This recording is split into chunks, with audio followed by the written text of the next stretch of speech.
why do I hate having two cars? One of the reasons I hate having two cars is because right now both of them are broke down.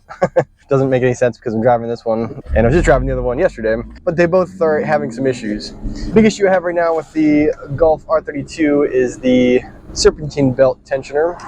I just got a new one and put it on the car. So it was making some noise, some clicking noises, and I was like, it's gotta be the belt tensioner. Took that one off and replaced it. And when I put the new one on, it's making even more sound than what the old one was. Gotta buy another one, a little bit more expensive, and once we get that one on, should fix the issue. But I am still driving the car around just because I haven't driven this thing probably like 2 or 3 weeks. And I really feel bad that I haven't driven the car. I really need to be driving this thing more. So far, I've put about 2,000 miles on the car since I've had the thing running. So another slight issue that the R32 is having over the Infinity is that the suspension is going bad. It's still on the original suspension. You can tell the struts are definitely bad.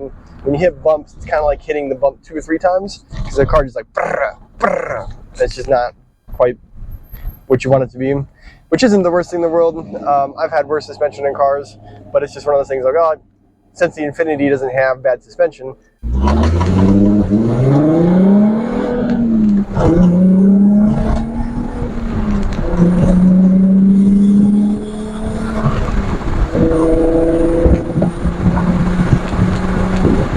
after I figured out this is like, well, I'll just drive the Infinity since this thing is having suspension issues. I drive the Infinity again, and my suspension is stiff as all get out. I was like, you gotta be kidding me. Like, what happened? I have coilovers on the car. Why are the coilovers shot? They're not even that old. They have about 100,000 miles on them, but they're not old. We got them about 4.5 years ago. So I look it up. Sure enough, coilovers go bad after a certain amount of time. They say it's anywhere between 50,000 to 100,000 miles they can go bad, or anywhere from like 4 to 7 years that they can also go bad. So what that means is I need new suspension in the Infinity now. And the funny thing is if you were to compare the suspensions, I think this suspension is better than the Infinity suspension. So it's one of those things where I'm like, well, I'd rather drive this thing. Now we're having issues with the serpentine belt. That needs to be replaced again. Luckily, not too bad to replace. It's just a matter of getting the right part for it. And really, if you think about it, the suspension on the Infinity, I've gotten a lifetime use out of it. I mean, 100,000 miles out of the car, 4.5 years that I've had it. I thought as soon as you got coilovers, you never have to worry about suspension ever again. This is kind of a first thing for me. Another thing I'm not really a huge fan of with having two cars is insurance. And insurance has doubled for me. 3 years ago, I was paying about $65 a month for insurance. Now I have two cars and a snowmobile, and insurance is more than doubled. The issue is I'm trying to save up for another car, the Vader G35 kit. If I'm putting money into this car, putting money into the Infinity, it's taking away money from what I could be putting towards the Vader kit. I went from spending about $65 a month for insurance to now I'm spending about $240 a month on insurance. A couple factors probably for that. The Infinity wasn't too bad. One of the things I found with this car is that there's a lot of aftermarket parts you can get for the car, but they're double to triple the price of what it costs for the Infinity. So probably the same thing goes for if you were in an accident, getting headlights or bumpers or any sort of other things you might need for this car, it would just skyrocket. I've had two cars a couple different times, but one of the things that I don't like about having two cars is that I have a favorite. Whenever I have two cars, I have a favorite, and I just end up driving one over the other. Ever since I got the Infinity's always been the favorite. So every time I've had another car, I'm just like, well, I just want to sell the other one because I'm never going to drive the other car. It's just never worked out when I've had two cars. And same thing is really gone for having this car and the Infinity. I genuinely like the Infinity more than I like this car. This car is fantastic. I do enjoy this one, driving it and stuff, but the Infinity has a little more power. I think it handles turns a little bit better. It kind of blends in with regular traffic, and that's my fault. I haven't done any modifications on the car yet. I'd like to do gold wheels eventually and some other cool things about the car so the car kind of stands out a little bit more. But when I'm driving the Infinity, I'm getting looks from people all the time. It's got red wheels, it's got some other red accents, it's got the carbon fiber everywhere. And so when people see the car driving around, they're like, holy crap, that thing is sweet. Now, when I put some modifications in this car will definitely be driven a lot more and have some more fun with it.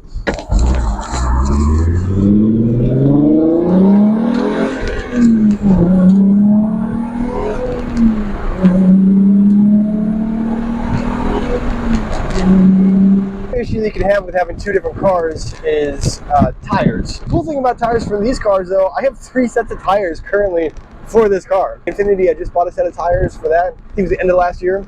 So I'm doing pretty solid on tires. I can usually get the tires pretty cheap. It's about $500 a set for each car. That's not like a super crazy expense that I've actually had to work with. So fueling up the cars also can feel like it costs more money to do it, but I know that's actually not true because I'm only driving one car. So I'm only actually using fuel one time over. But it's funny because it seems like I'm spending more money in fuel for the cars. Mentally, it seems like you're putting more fuel in. But again, tires, don't have to worry about that. I got it pretty good. The next thing we're going to do, we're going to hop in the Infiniti next, and I'm going to show you guys what I'm talking about with the suspension issues with the car. So I'm just bouncing all over the place, and you can probably tell I've been bouncing a little bit in this video as well. Again, suspension isn't quite the best in this thing, and I do normally bounce around in the Infiniti also, but it's funny because you're being thrown all over the place, and the car is just going up and down all the time. This car is the favorite.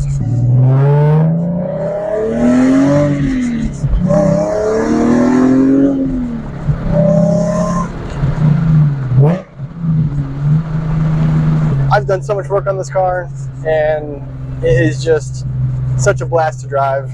The way it sounds, everything about it. This is the car that I want to drive when I'm choosing which car to drive in the morning.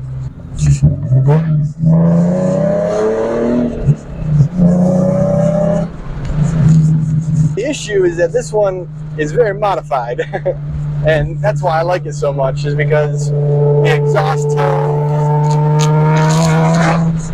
is just right.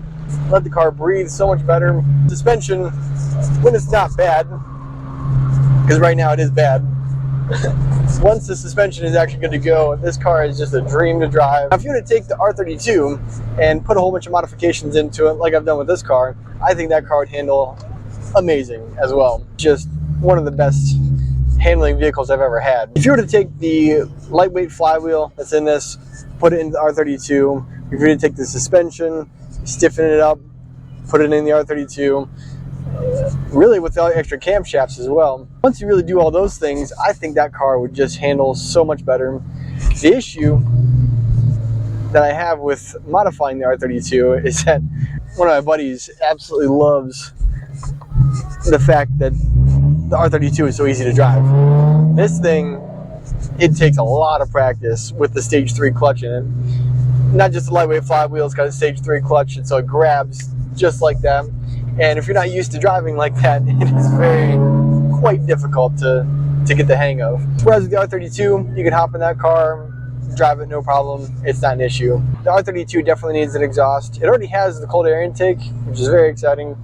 It's really just about getting other upgrades. Suspension, exhaust, once you do those two things, the car will handle way differently and it'll be a lot more fun. The biggest thing that is holding me back from getting upgrades for the R32 is just how much they cost. If you do apples to apples for the G37 versus the R32, the parts cost twice as much, sometimes 3 times as much for the R32 than they do for the Infiniti.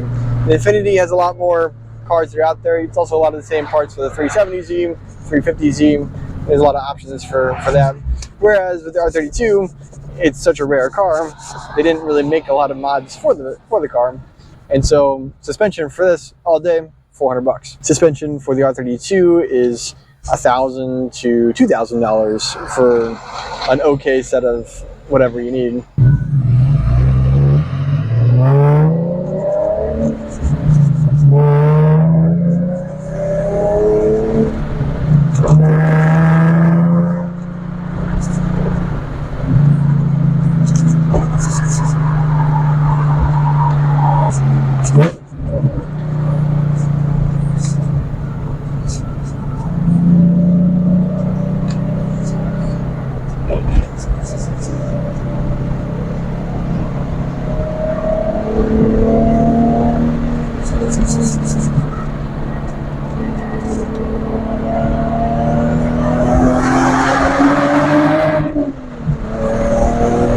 I did order coilovers for the G37, and we should be getting the R32 figured out in the next week or two. And so those cars will be back up and running, no problem. Also, I just learned something last night that is life-altering. You'll have to tune into the next video to figure out what that is. It's not related to the G37 or the R32. If this is actually happening, it's gonna be crazy. You're gonna wanna know all about it. I do apologize for like this crazy cliffhanger, but if this works out, it's gonna be like the coolest thing for the future of car stuff. But again, thank you guys so much for watching this video. Tune in next time for the next one. We'll see what we can do for the next one.